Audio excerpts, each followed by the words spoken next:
বাংলাদেশের নায়িকা আছে, এখন সাকিব খান কেন বাংলাদেশের নায়িকা নিয়ে কাজ করছে না এটা তো সাকিব খান ভালো বলতে পারবে। অবশ্যই সাকিব খানের ছবি বরবাদ, বরবাদটাকেই আমি ফার্স্ট প্রায়োরিটি দিচ্ছি। এইটা এটা নিয়ে আমি কি বলবো, এটা তো হচ্ছে প্রযোজক পরিচালকদের ব্যাপার। আর গল্পে যাকে পরিচালক সিলেক্ট করবে অ্যান্ড পুরো টিম যাকে সিলেক্ট করবে সেই তো কাজ করবে। এখন সাকিব খান ইন্ডিয়ান নায়িকা নিয়ে কাজ করছে, এটা আমার মনে হয় এটা টিম হয়তোবা চেয়েছে বা গল্প ডিমান্ড করছে সেজন্য। বাংলাদেশের নায়িকা আছে, এখন সাকিব খান কেন বাংলাদেশের নায়িকা নিয়ে কাজ করছে না এটা তো সাকিব খান ভালো বলতে পারবে, আমি কিভাবে বলবো। সাকিব খানের নজর কেন বাংলাদেশের নায়িকাদের উপর পড়ে? অবশ্যই নায়িকাদের উপর পড়ে, বাংলাদেশের নায়িকারা তো অনেক সুন্দর, কেন পড়বে না। সাকিব খান বাংলাদেশের সব নায়িকাকে নিয়েই তো কাজ করেছে, যেমন আমার জীবনের প্রথম ছবি তো আমি সাকিব ভাইয়ের সাথে করেছি, হিটম্যান, যেটা। সো আমার মনে হয় যে ট্রেন্ডিং চেঞ্জ হচ্ছে, সো এই জন্য হয়তো বা ইন্ডিয়ান নায়িকা নিয়ে কাজ করছে, আবার কিছুদিন পরে হয়তো বাংলাদেশের নায়িকা নিয়ে কাজ করবে। আপনারা ভালো বলতে পারবেন বাংলাদেশের নায়িকাদের কি কোনো ঘাটতি আছে আপনি বলেন।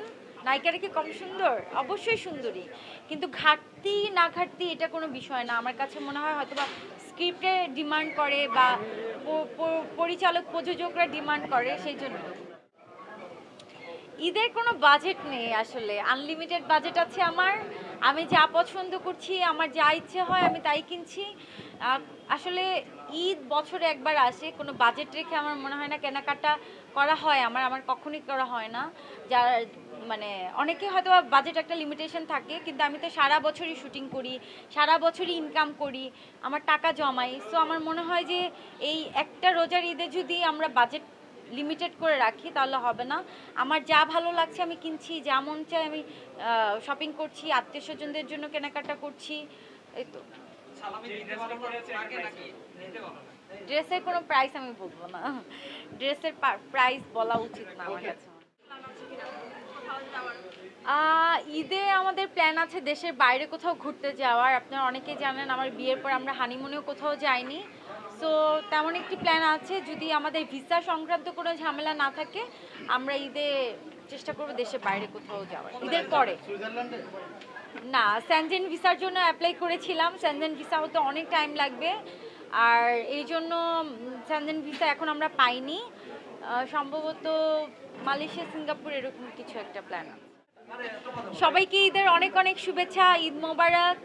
এই ঈদটা যেন আপনাদের সবার অনেক আনন্দে কাটে, পরিবার পরিজন প্রিয় মানুষদের নিয়ে যেন আপনারা হাসি খুশিভাবে ঈদটা উদযাপন করতে পারেন, এটাই চাওয়া। আর আমার জন্য দোয়া করবেন।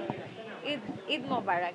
ঈদের রান্নাবান্না আমি করি, ডেজার্ট আইটেম করি, একটু সেমাই রান্না করি, কিন্তু ভারী ভারী রান্নাগুলো আমিই করি। ঈদের রান্না করে নিজে কিচ্ছু খাওয়া হয় না, সবাই মানে সবার জন্যই রান্না করা হয়, আত্মীয় স্বজন, ফ্যামিলি, বন্ধু বান্ধব সবাই আসে বাসায়, তাদের জন্য রান্না করা হয়। দেখা গেল যে আমি কিছুই খাই না ঈদের রান্না করে।